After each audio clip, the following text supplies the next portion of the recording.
ఇంత ప్రేమతో ఇంత అభిమానంతో ఈ వార్డులో మీకు చూపించిన ప్రేమ నేను మరువలేనిది. దానికి నేను రిటర్న్ గా గిఫ్ట్ మీకు ఏమిస్తానంటే 2024లో జరిగే ఎలక్షన్స్ లో అత్యధిక మెజారిటీతో గెలుస్తాను. అత్యధిక మెజారిటీతో గెలుస్తాను. కాన్ఫిడెంట్ గా చెప్తా ఉన్నాను, కమాండింగ్ గా చెప్తా ఉన్నాను. ఇది శ్రీ వైఎస్ జగన్మోహన్ రెడ్డి గారి మీద నమ్మకంతో నేను మాట్లాడుతా ఉన్నాను.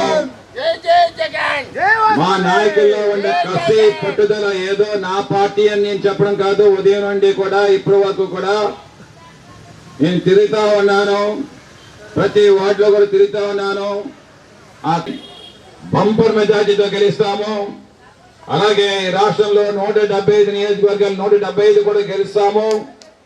మొదటిగా వరుసలో కూర్చునేది దక్షిణ నియోజకవర్గం అవుతుందని చెప్పి నేను మీకు సనపల రవీంద్ర భారత్, ఆంధ్రప్రదేశ్ రాష్ట్ర కళింగ కార్పొరేషన్ డైరెక్టర్ని, 36, 38, 39 3 వార్డుల మండల క్లస్టర్ ఇన్ఛార్జిని.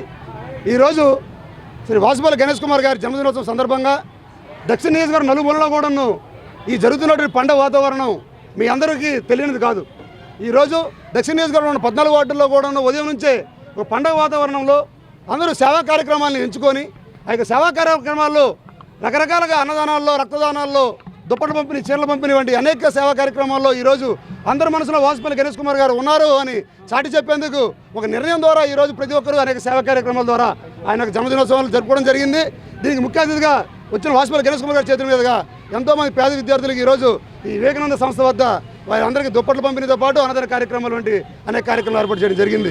రానున్న రోజుల్లో జగన్మోహన్ రెడ్డి గారి అధ్యక్షతన రాష్ట్రంలో మరోసారి ప్రభుత్వం ఏర్పాటు చేసి 175 నియోజకవర్గాల్లో కూడాను మేము అధికారంలోకి వచ్చి ఇక్కడ కూడా దక్షిణ నియోజకవర్గంలో వాసుపల్లి గణేష్ కుమార్ గారిని యాట్రిక్ ద్వారా మరోసారి ఎమ్మెల్యేని చేసుకోవాలని ఈ యొక్క దృఢ సంకల్పంతో ఉన్నారు.